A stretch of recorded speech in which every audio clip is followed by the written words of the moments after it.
Well, it gives me great pleasure to introduce the final plenary speaker, but this isn't just a plenary speaker, this is a joint EAG-GS award, which is given is called the Gast Award. It's named after Paul Gast. And just before I invite Sujoy, who's the recipient of this award, and you can see this award is for outstanding contributions to geochemistry by mid-career scientists, I just want to tell you a little bit about Paul Gast.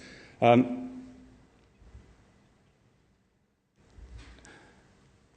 Gast unfortunately died in his mid-career. He died in 1973, so this is 40 years since he died, and given that it's 40 years, we thought it's just worth reminding people about the huge impact that he had almost as a founding force within geochemistry. He was born in Chicago, graduated at Wheaton College, Illinois in 1952.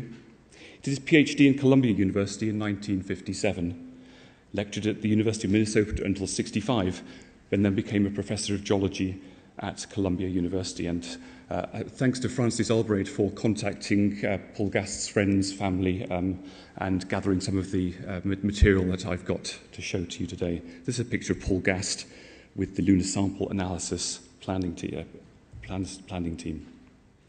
He played a huge role in the lunar Apollo programs. He was a founding member of the Lunar Sample Analysis Planning Team, the Lunar Receiving Laboratory, the Manned Spacecraft Center, and between him and 3 other scientists, and I've got a quote here, it was 4 scientists with a strong will to see that changes were made in the care of lunar samples and took matters into their own hands. These were 4 very strong personalities who had a passion for making sure that the best science came out from these incredible missions.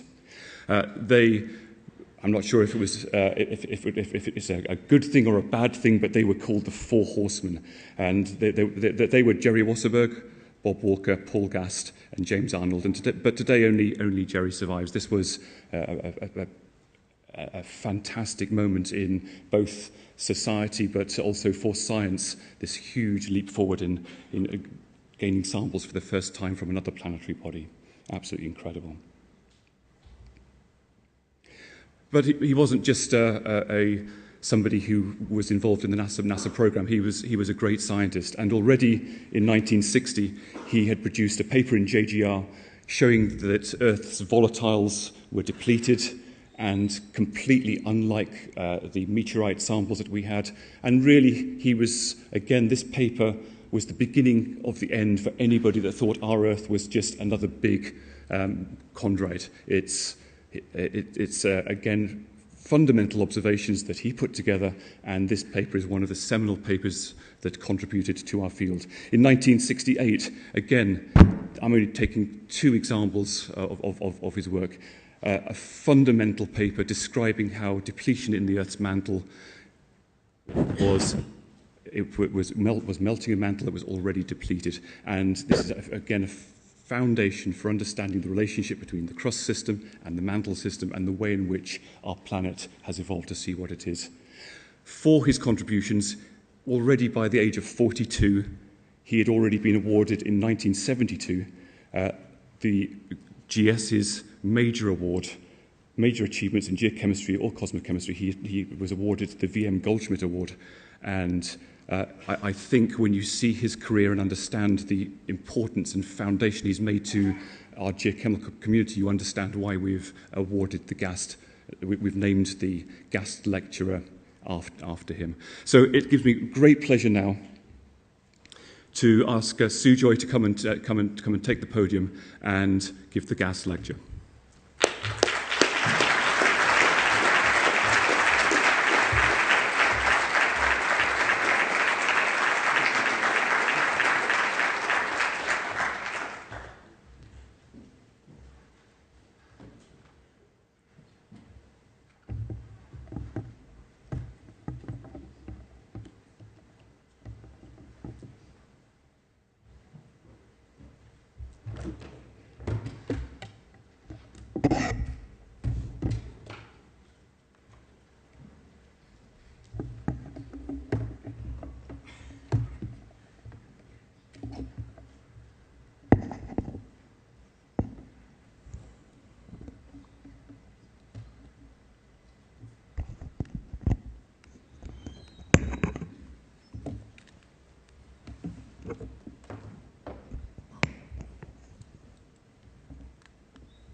thank you very much, Chris, for that really generous introduction.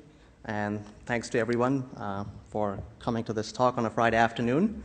I wanted to talk to you about the early part of Earth's history, the Hadean world, where rock records are hard to come by. But obviously, before I get started, I want to acknowledge several people that have played a very key role in what I'm going to talk about. Rita Parai, Maria Pito, Jonathan Tucker, Sarah Stewart, Zhongyi Schilling, Katie Kelly, and Jeff Standish, and in particular, these last three scientists have been extraordinarily generous in terms of sharing samples they had with me. So there are 3 points I wanted to make in the lecture today. The first one is we think that mantle plumes sample a component that differentiated from the source of mid-ocean ridge basalts within the first 100 million years of Earth's history, that is older than 4.45 billion years. The second point is that we think we see the record of at least 2 separate atmospheric blow-off episodes and 2 magma ocean outgassing episodes preserved in the present-day mantle. And the last one is that the differences in the atmospheres of the terrestrial planets are the results of different outcomes of giant impacts. So I'm actually going to start off with a slide about the terminology that I'm going to use.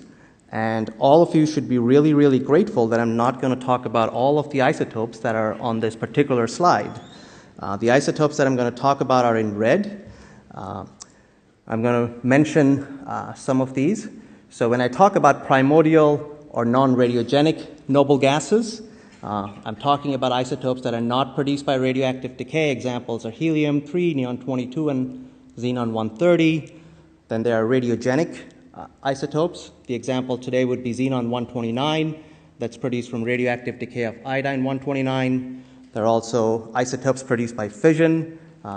These set of xenon isotopes, I'll talk a little about 136 today, and these are produced from fission of both uranium-238 as well as plutonium-244.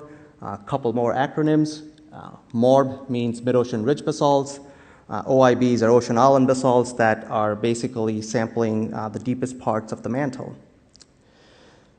So Jason Morgan very generously provided me with this slide, which is actually a slide from a symposium that Paul Gast gave in 1970 at Harvard University, where he was talking about the differences in the composition, the isotopic composition of mid-ocean ridge basalts and ocean island basalts. And obviously, if you're not a mantle geochemistry, you might be getting a little nervous in terms of following this very busy diagram. But don't worry, so here is the distilled version of that, which basically says that the isotopes of the ocean islands are so different from that in the mid-ocean ridge basalts that you can't explain this simply by differences in the depths of melting. So the ocean island basalt source must be coming from a different source than the mid-ocean ridge basalt source. So what's the big deal? I mean, if I showed you this figure today as a mantle geochemist, you would make that very logical conclusion. But we're talking really about the early days of plate tectonics. And it turns out that this particular presentation was the presentation that planted the seed in Jason's mind about the possibility of deep mantle plumes. So that is one, I think, an additional contribution that Paul Gast made to our field. And I'm going to talk about one of these sources sampled in these mantle plumes and suggest that they are really, really old. So for a very long time, we have known that ocean island basalts, such as what's being erupted at Kilauea today, have very high helium-3-4 ratios, about 6 to 50 times the ratio of air, and mid-ocean ridge basalts have lower 3-4 ratios that are about 6 to 9 times the atmospheric ratio.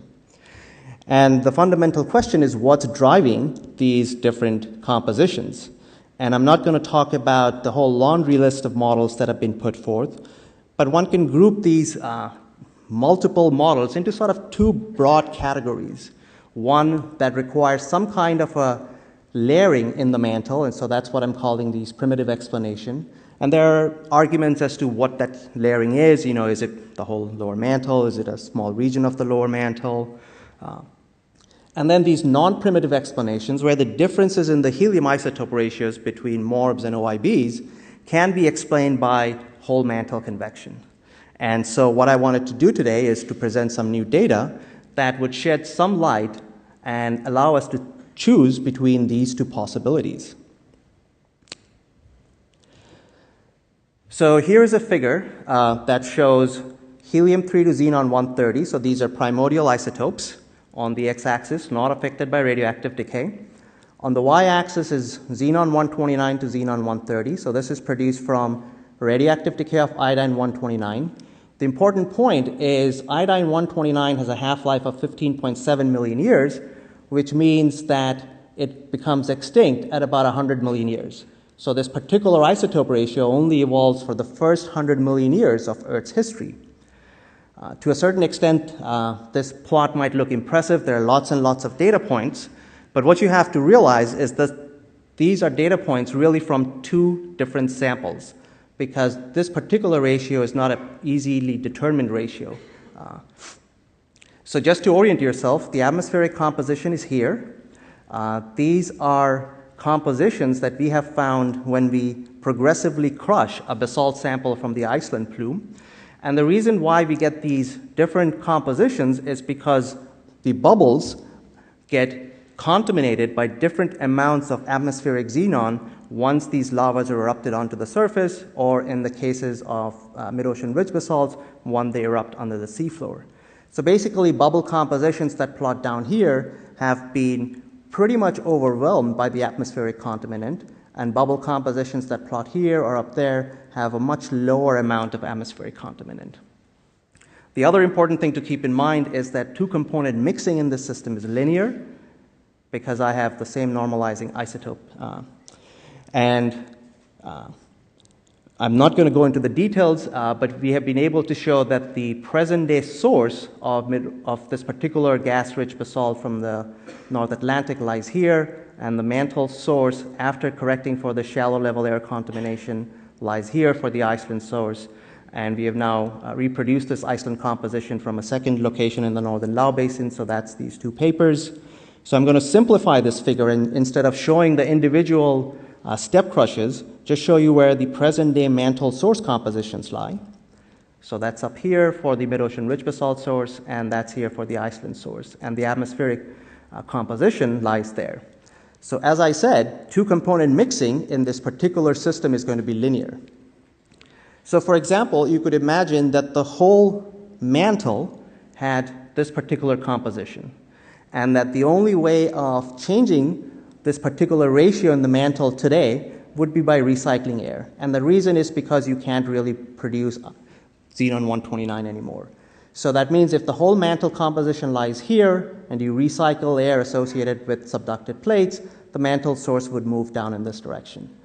You actually can't take this mantle composition or mantle source composition and move in this direction.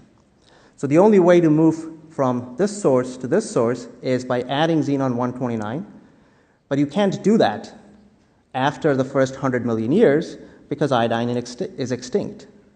So this is a very simple explanation for why you require two separate sources in the mantle today. And because you're seeing these different compositions could only have been produced within the first 100 million years of Earth's history when iodine was still around. Furthermore, if you had homogenized the mantle source after 100 million years, this particular compositional difference would have been wiped out, so you would not see it today.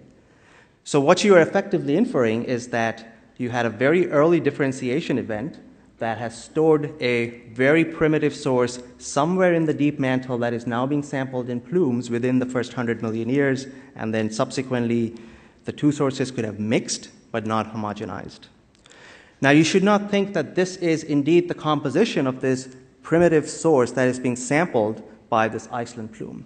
We know that plumes are dynamic features. They're not just a sample of a particular flavor of mantle. We know that plumes sample primitive material, but they also sample recycled material. In fact, because we have measured basically all 7 out of the 9 xenon isotopes, we can actually figure out the amount of recycled xenon in the mantle. So this is a classic Caltech plot showing you the fraction of the xenon in the mantle that's from recycled air, and this is effectively based on the fission and radiogenic xenon isotopes.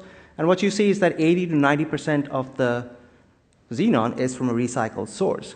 So if plumes were only sampling this primitive material, you would not expect 80 to 90% of the xenon being recycled. So this is a very simple demonstration, again, that plumes are sampling a very ancient primitive source along with a lot of recycled material.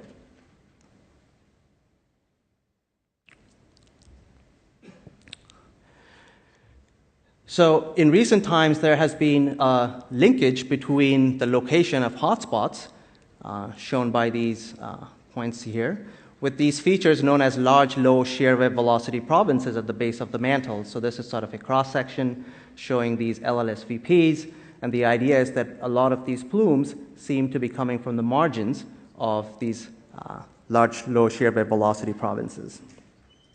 So based on the xenon data, we can make some speculations about the nature of this source. So, and I underline, if mantle plumes are being derived from these LLSVPs, then what we can say is that these features must be very old because they have a different 129 xenon to 130 xenon than the rest of the mantle above it. And as I pointed out, you can't take this mantle, mix air with it, and get the composition that is being sampled in these LLSVPs. So therefore, these features must have been produced within the first 100 million years of Earth's history, and they cannot be composed exclusively of recycled material. Now, if all of the plume material is coming from this LLSVPs, then remember these features must also have incorporated some amount of recycled material, maybe as the subducted slabs come through here and may push into this material. On the other hand, if these LLSVPs are just a small fraction of material that get entrained by mantle plumes, then it's possible that all of this is completely primordial. In either case, these features are ancient. They might not be in the exact same location over 4.5 billion years, but they must have been produced very, very early on in Earth's history. So hopefully what I've shown you with the xenon data is that when we look at the present-day mantle, we see very, very ancient features that are still preserved. So can we look at other ancient processes that might be preserved in the mantle today? Which is the second point, which is that I'm going to argue that we are seeing two separate atmospheric blow-off and magma ocean episodes being preserved in the present-day mantle. So we all know that late-stage giant impacts will very likely lead to a magma ocean. As a matter of fact, you could say that it's going to be inevitable. But there are some still profound questions, I think, that we are debating, such as, did the last giant impact, which likely produced the moon, did that melt the whole mantle? Did you have a whole mantle magma ocean? And also, if giant impacts inevitably lead to magma oceans, why do trace elements that trace silicate differentiation show a pretty muted signal of a magma ocean? There was a session yesterday where there is lots of new data coming out suggesting the occurrence of a magma ocean, but the signals are still fairly small. Maybe one explanation is that 4.4 billion years of recycling and mantle mixing might have erased that signal of a magma ocean. Well, if that's the case, maybe one of the things we want to look at are helium and neon, two elements that we don't think are recycled back into the mantle in any significant quantities. So obviously, I'm not the first person to suggest the presence of magma ocean outgassing based on helium-neon ratio. Here is what I would call in my opinion, a classic paper by Honda and McDougall in 1998. What you're seeing on the x-axis is the helium-3 to neon-22. Again, these are primordial isotopes, not affected by radioactive decay. Honda and McDougall plot the solar nebular value up here at about 3.8. And these are compositions from Hawaii. These are some mid-ocean ridge basalts. It looks like maybe there might be a difference in the average composition of these Hawaiian basalts and morbs. Honda and McDougall didn't really explore that in detail. Instead, what they said is that the average mantle composition is somewhere up here, roughly twice the value in the sun. So this would be, again, the composition of the solar nebula. It also turns out that the ratio of helium to neon solubility in a basaltic melt is 2. What does that mean? So when you degas a basalt, you would preferentially hold helium-3 back in the melt because it's more soluble, and you would preferentially lose neon. So what happens is that the helium-neon ratio would move to the right. And so if the solubility ratio is a factor of 2, and you start up here, you would move over a factor of 2 to this point. So that all seemed to make quite sense. Now it turns out that determining the helium-neon ratio of the sun is not easy because you can't simply measure the helium-3 to neon-22 of the present-day sun because deuterium burning has changed the amount of helium-3 in the sun. Instead, what you have to do is rely on the 3-4 ratio of the protosun, the helium-4 to neon-20 of the present-day sun, this doesn't change, and the neon isotopic composition of the sun. And as it turns out that this is an extremely expensive elemental ratio to determine. And it's determined based on 3 different missions. The Galileo mission, which costs about $1.4 billion. The Apollo mission, which in today's cost would be about $18 billion per landing. And also the Genesis mission, which is about $216 million. So roughly we have spent about $20 billion to determine this one single elemental ratio. So we better be able to make good use of it. So when you put all of these numbers together, it turns out that the 322 ratio of the sun is 1.49 plus or minus 0.15, very similar to what Yokochi and Marty obviously got in 2004, and it's not 3.8, which means that this is actually not the composition of the solar nebula. The composition of the solar nebula is out there.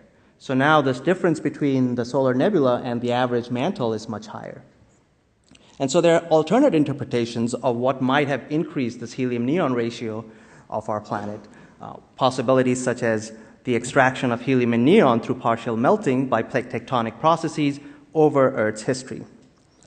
So let's explore that some more. And to do that, we've been making some measurements in MORBs from the equatorial Atlantic. And here is the data. So this is the helium-neon ratio of the samples plotted against the lead isotopic ratios. And the importance of this sample suite is that these particular samples effectively define the depleted end of the mid-ocean rich basalt array. So this is effectively defining the composition of the depleted mantle, very low radiogenic lead isotope ratios. So now we have significantly improved the measurement precisions associated with neon, and that's why the error bars are much smaller, and you see this very nice correlation between the lead isotopes and the helium-neon ratio. So what this is telling you is that this particular elemental ratio is not really being affected by diffusive processes. So this is really mixing between 2 separate sources. And one of the things you notice is that as you go from this depleted upper mantle composition to more enriched compositions associated with recycled material or plumes, the helium-neon ratio actually starts dropping off. So this is sort of a summary of helium-neon ratio both in the present-day mantle and in sources that potentially might have contributed volatiles to our planet. So the solar nebula down here at about 1.5, a lot of people have suggested that maybe instead of the helium and neon coming from the solar nebula, it's actually solar wind implantation onto dust. Maybe it's chondritic helium and neon. Also shown are helium-neon ratios in differentiated meteorites. And what you notice is that all of these data points are to the left-hand side of what we see in the mantle. So the most primitive mantle plumes, such as Galapagos and Iceland, have ratios of about a little higher than 2 to maybe 3. This is the average from, MORB average from Graham's analysis. This is Honda and McDougall's MORB average, and this is where we're saying is the composition of the depleted mantle. So somehow, the helium-neon ratio of the sun, which is the most helium-rich object in our solar system, is lower than everything that we see in our planet. So somehow we have relatively enriched this helium-3 compared to neon-22 for our planet. So obviously I don't think it makes sense to say that the Earth has even more helium-3 than the sun. What you must be looking at is a process that has depleted neon in the Earth's mantle. So how can one do that? Can one do that really through plate tectonic processes? So let's explore that a little more. So here is a very simple toy model, effectively. A single box that is homogeneous in helium and neon. We partially melt this mantle. We produce a melt, which forms the oceanic crust and a depleted residue. The helium and neon partition between this depleted residue and melts based on a suite of recently published partition coefficient data that has been more and more consistent. So each set of studies seem to be giving now very similar helium-neon partition coefficients. We're going to assume that the melt or the oceanic crust gets quantitatively degassed of helium and neon, and then this package gets recycled back into the mantle. So there are good reasons to believe that you don't recycle helium and neon. One example would be the very large contrast in atmospheric neon isotope ratio and the mantle. But there are other reasons as well, and a couple of them are here. The first one are these high mu plumes. And we know that these high mu plumes are sampling recycled oceanic crust. There was a recent paper by Rita Cabral and Matt Jackson based on the sulfur isotopes that show that this must be recycled material. And what we find are these high mu plumes have low helium-neon ratios, about 4 or so, much lower than the value of 10. But maybe more importantly, the measured helium-neon ratios in old oceanic upper crustal part, the basaltic part, as well as the lower gabbroic oceanic crust is around 0. And I think Mark Kurtz has even more data that seems to support this, that the measured value of helium and neon in oceanic crust is 0. So as a matter of fact, if you subduct this material, this oceanic crust, into the mantle, you should be lowering the helium-neon ratio. And the reason why this has value of around 0 is because the helium-3 is lost from the oceanic crust, but the oceanic crust incorporates some amount of atmospheric neon as a result of alteration of the crust. So the take-home point is that recycling should really lead to a lower helium-neon ratio of the mantle. So if this material produces a lower helium-neon ratio through recycling, we are actually interested in figuring out processes that can raise the mantle 322 ratio. So that's why we're going to assume again that this is quantitatively degassed of helium and neon. And so the leverage is really in this depleted residue. So this is the plot that shows you how the helium-neon ratio of the mantle reservoir changes as a function of the overturn. So a way of interpreting this number would be, for a value of 5, it's 5 times the mass of the mantle that has passed through the melting column. So what you notice that even after 20 overturns of the reservoir, if you start with the solar nebular value, you have effectively changed the helium-neon ratio of the mantle by about 10 or 15%. You actually don't get the values that we see in the plumes, and likewise, if you start it with the plume values, you obviously don't reach the values of 10. That's the minimum required value for the depleted mantle. The range here basically corresponds to the range in partition coefficients that have so far been published from these 3 studies. So again, the take-home point would be it appears that recycling and mixing of plates does not significantly change the mantle 322 ratio. But there is a prediction for changing the mantle's helium-neon ratio based on outgassing of the magma ocean. And what this plot shows you is the solubility of helium divided by the solubility of neon in a magma ocean with the composition of pyrrolite or an enstatite chondrite. And these calculations are based on the ionic porosity model. So 2000 would roughly correspond to the liquidus of a pyrrolite. And so for the next set of slides, I'm going to assume that the helium-neon solubility ratio is about 2 and make the following arguments. So here is sort of a possible sequence of events that might have produced the helium-neon ratio that we see in the mantle. So you start off with a embryo. This could be the size of Mars, could be 3 times the size of Mars, and if that grows while the nebula is still alive, you would gravitationally capture the nebula, which would have a 322 ratio of around 1.5. If that nebular helium and neon gets dissolved into the mantle, you would fractionate this ratio roughly by a factor of 2, and that could potentially be giving you this ratio of about 2.5 that we see in the deep mantle. So that gets frozen here. So before I move to the next event, I do want to point out that the reservoirs are not to scale, and also the Earth is not fully formed here, so accretion is continuing as you go from left to right. So this might be a possible series of events that might have led to the deep mantle having a helium-neon ratio of around 2.5 or maybe a little bit less. So now what we have to do is we have to go from this value of 2.5 to a value of about 10. So red basically is the indication that it's a magma ocean, and green is the indication that it's a solid mantle. So now let's assume that you have this nebular atmosphere still around, and now you remelt this mantle through a giant impact, and you can drive outgassing, but at this point, the helium and neon are not going to fractionate anymore, because this atmosphere was already in equilibrium with the mantle. So really, if you have to drive a fractionation in this mantle, you have to lose this atmosphere. So without losing that atmosphere, you are not going to change this value. And so that's what's shown in the next cartoon down here, is that the giant impacts leading to loss of the atmosphere, leading to a part of the mantle being melted.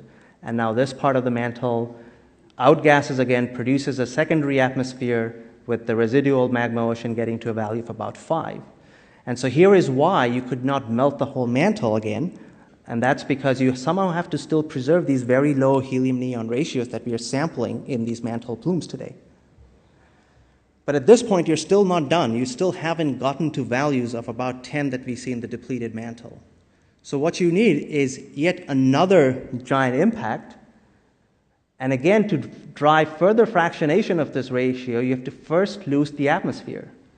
Melt, again, part of the mantle, have that part of the magma ocean outgas, produce a new secondary atmosphere, and at this point, you might potentially have the helium-neon ratio of about 2. And so this last impact could be associated with the moon-forming giant impact. So this very cartoon view of what might be happening in the early stages of the mantle could be sort of put this into some kind of a physical framework. So for that, I'm going to refer you to this paper that came out last year by Chook and Stewart, who put forth a new way of forming the moon. And in part, that's to explain the similarity in chemistry between the moon and the Earth. And the idea is that you have to have a fast-spinning Earth to effectively form the lunar disk out of the Earth's mantle. So the previous canonical moon-forming impacts basically formed the lunar disk out of the impactor, not out of the mantle. And that was a problem in terms of explaining very similar chemistry, such as the titanium isotopes and the oxygen isotope similarity between the Earth and the moon. So for the case of a fast-spinning proto-Earth, what Chook and Stewart found was that it's the Earth's mantle that's producing the lunar disk. So to produce this fast-spinning planet, you actually need another giant impact to spin this planet up. So if this view of the moon formation is right, or if this model of the moon formation is right, there has to be at least 2 discrete giant impacts, one to spin the Earth up and one to have produced the moon. Now let's also look at the consequence of losing an atmosphere if you have a fast-spinning Earth. So on the left-hand side is the canonical moon-forming impact, and on the right-hand side is the moon-forming impact with the fast-spinning Earth. So don't worry too much about the x-axis. Let's look at the y-axis. So this is the cumulative fraction of the atmosphere that's lost. It's about 15% if there is no ocean, and it's about 25% with an ocean. Now, as it turns out, if you have read the papers by Genda and Abe, these are quite a bit lower than what Genda and Abe were getting. We think we understand the reason for that, and in part because we think that they used an average ground velocity for the whole Earth, and they didn't really do a coupled giant impact atmospheric ejection calculation. But that's not that important. Let's just look at the right-hand side. So with this fast-spinning Earth, rotating at about 2.3, rotating once in about 2.3 hours, you lose about 70% of the atmosphere, and that's in the absence of an ocean. So once you put an ocean in, this is going to be a much more efficient loss process. So actually, this new moon formation model helps in a large respect in explaining these, or putting a physical explanation for the helium-neon story I told you, and the requirement for losing the atmosphere. I would also like to point out that this set of 2 magma ocean outgassing episodes after maybe the first ingassing episode is probably a minimum, because we're assuming that these outgassing episodes are reaching equilibrium. In cases of disequilibrium, you're actually going to suppress the fractionation. If some of the helium is actually being lost from the atmosphere, you're also going to suppress the fractionation because you're going to drive preferential outgassing of helium. Neon is, by the way, gravitationally bound. So we think that this 2 discrete magma ocean outgassing episodes is probably a lower limit. So if this is true, let's look at some of the implications for the early Earth. So if there are at least one other giant impact prior to the moon forming impact, then the mantle must have been pretty thoroughly degassed. And there's a lot of very nice work done by Lindy Elkins-Stanton that shows that between 70 to 90% of the volatiles would have been put into the exosphere. And as I pointed out, that significant atmospheric loss associated with the moon forming impact must have happened, and if you have a fast spinning Earth and an ocean, that really, really helps. We also think that magma ocean outgassing and atmospheric loss might be able to explain some of the other curious features of the terrestrial volatile budget. So for example, the chlorine to fluorine ratio, so this is the terrestrial ratio divided by the chondritic ratio. So if the chlorine-fluorine ratio in the Earth was chondritic, it would be plotting up here. The fact that it's down here is kind of surprising because fluorine is much more volatile than chlorine. But as it turns out, that fluorine is about 4 times more soluble in a magma than chlorine. So if you outgas the magma, you would preferentially lose chlorine to the atmosphere but hold the fluorine back in the mantle. And so if you then subsequently lose the atmosphere, this could be the potential residual signal of the atmospheric loss in the mantle. Likewise, the carbon-hydrogen ratio of the Earth is lower than chondritic, and the nitrogen-hydrogen ratio is significantly lower. And what we have proposed is that these are the signatures, again, of atmospheric blow-off episodes. So when you're losing the atmosphere, you obviously lose the atmosphere and maybe a little bit of the ocean, and so that would end up fractionating nitrogen from hydrogen. The carbon-hydrogen fractionation might be more muted because you could potentially store carbon either in the ocean as carbonate or bicarbonate or aqueous CO2, and or you could form carbonate deposit. Mark Hirschman probably has other ideas associated with his carbon pump models. But in either case, we think that these differences in the carbon-hydrogen, nitrogen-hydrogen, and the halogens are really a signature of atmospheric blow-off associated maybe with also a loss of some amount of water. Now, if that's the case, one important thing is that the late veneer, which we think was chondritic, could not have supplied all of the terrestrial volatile budget, because if it had supplied all of the terrestrial volatile budget, these ratios would be down here. So the late veneer could have supplied substantial amounts, but it did not reset the signature of the giant impact-induced loss of volatiles. Likewise, some of the other implications is going to be that the last giant impact did not melt all the way down to the CMB, and that's because we see these differences in the 322 ratios. So the moon-forming giant impact did not melt the entire mantle. So if LLSVPs are the plume source, and as I pointed out, if that's the case, then these features down at the base of the mantle must be really, really old, and these also have to be then the source of the low 322 ratio. So we can then make some suggestions about what potentially could have created these. So LLSVPs are sometimes associated with cumulates from a basal magma ocean. So what we can say is, if that's indeed the case, then this can't be the basal magma ocean produced by the moon-forming giant impact, because that must have produced this value of 10 high up in the mantle. So the basal magma ocean must be from a previous giant impact episode, or maybe from the first magma ocean episode. And then it must have subsequently survived the moon-forming giant impact. Likewise, another idea is that these LLSVPs are overturned protocrust, and that's because these cumulates might have been denser. You would have an inverted density gradient, so it would become gravitationally unstable and sink. And again, we can say if that's the case, then again, those cumulates could not be the products of crystallization from the last giant impact, because that last giant impact produced the 322 of 10, whereas this has values of about 2. So these would have to be cumulates from, again, a previous episode of magma ocean. So when did this catastrophic outgassing of a magma ocean cease? The moon-forming impact would presumably end the catastrophic outgassing, and it's been dated by a variety of methods, hafnium tungsten, rubidium strontium, samarium neodymium, xenon xenon, and it's anywhere between 30 million years and 200 million years. And way back in 1976, Pepin and Porcelli showed that the xenon, iodine-derived xenon to plutonium-derived xenon can yield the closure age of mantle outgassing. So here's an example of recent xenon data that we have obtained, and through a combination of multi-collection and very large sample volumes, we have been able to obtain more precise data. And because we analyze 7 isotopes, we can fit that as a function of initial mantle xenon, recycled air, plutonium-derived, uranium-derived, and iodine-derived xenon.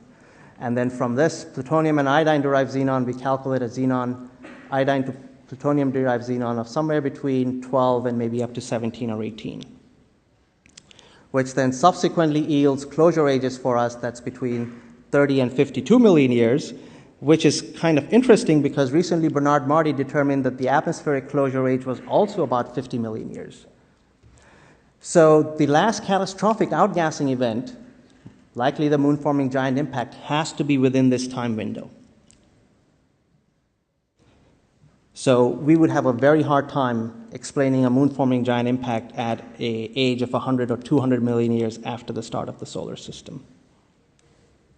And lastly, I wanted to argue that the differences in the terrestrial atmospheres, and at least the early terrestrial atmospheres, arise from the outcomes of impact events. So here are two primordial noble gas ratios, neon isotopes on the left, krypton isotopes on the right, Sun's atmosphere, Venus's atmosphere as determined by the Venera emissions, Earth atmosphere, and this is sort of the range of CIs. And what you notice is that Venus has a composition closer to the Sun, whereas the Earth's atmosphere is closer to the chondritic value. I'm not plotting Mars because Mars's atmosphere, or at least the neon isotope composition in the Martian atmosphere, has been affected by solar wind sputtering in recent times. For krypton isotopes, we don't have data for Venus. The terrestrial atmosphere, the Earth's atmosphere looks similar to chondrites, whereas Mars's atmosphere is indistinguishable from the Sun. Also pointing out that the abundances of neon and argon in the atmosphere of Venus is about 20 to 70 times higher than the Earth. So Venus has higher noble gas abundances as well as compositions that are closer to the Sun. Martian atmosphere also has compositions close to the Sun, whereas the Earth's atmosphere is closer to chondritic. So how do we explain this? And so here is sort of the broad framework in which we are operating. So the idea is, as I pointed out, that a high-spin planet leads to efficient loss of volatiles. So producing a high spin requires a previous giant impact. The other important point is that not all giant impacts will produce a faster spinning planet. So this is a stochastic outcome of a giant impact. So if Venus never acquired a high spin state, it would not ever have undergone a significant atmospheric loss episode, in which case you would argue that it probably will have a memory of nebular atmosphere to which later chondritic volatiles have been added. Mars's accretion, on the other hand, is effectively over in 2 or 3 million years, by which point I think the nebula hasn't completely dissipated. So Mars would have acquired nebular atmosphere. But we also know that Mars got hit by later accreting planetesimals, which contributed PGEs to the planet. So why don't we see the chondritic signal of volatiles on Mars? And the argument is that these late accreting planetesimals hit the planet fast, such that the vapor plumes will not be gravitationally bound, and most of the noble gases in carbon, nitrogen, and water would end up in the vapor plumes. So you would lose the volatiles but accrete the PGEs onto Mars. So in terms of this very broad difference, the Venus atmosphere is near solar, high noble gas abundance. Earth's atmosphere is chondritic. The Martian atmosphere is solar noble gases acquired from the nebula. And the explanation is that the atmosphere on Venus was inherited from the nebula with later additions and no significant loss. The atmosphere on the Earth reflects a lot of giant impact-induced loss because then we had later addition of chondritic volatiles. Whereas for Mars, its accretion was over very early. It acquired its volatiles from the nebula, and the late accreting planetesimals did not contribute noble gases or chondritic volatiles because these vapor plumes are not gravitationally retained. So to conclude, hopefully what I've shown you that the OIB sample a reservoir that's separated from the MORP source early. If LLSVPs are the source of the OIB, they're at least as old as 4.45.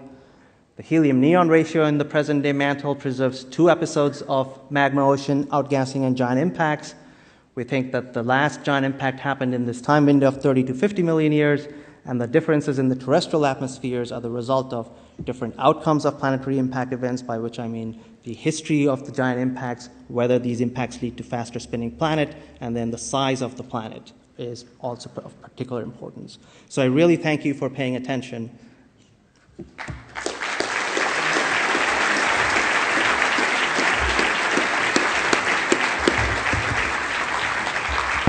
So while we're making a change over in slides, we'll take a question or two. Any questions? Please, please. Can you speak up loudly and I'll repeat the question? Yes. To what extent is this connected with the rise of the plumes and the limit of the LSVP and the rest of the land? Why does the whole LSVP making plumes? Do you want to repeat the question? Okay. So I think if I understand the question is why are the whole LLSVPs becoming gravitationally unstable and rising to the surface? So I think that is probably a question better asked to seismologists and geodynamicists. One potential explanation that I've seen is that these are chemically distinct from the rest of the mantle around it, and they're also denser. So the normal modes actually suggest that these materials are maybe 1.5 times denser than the material surrounding it, which could potentially stabilize them. I will use. I think this later creating planetesimals will add significant amounts of volatiles to Mars, but it will add to Venus and Earth. And as I said, Earth loses a lot because of the high spin, whereas Venus, in the absence of the high spin, retains almost the integrated history. Well, if you could thank Sujoy one more time for an absolutely fantastic lecture.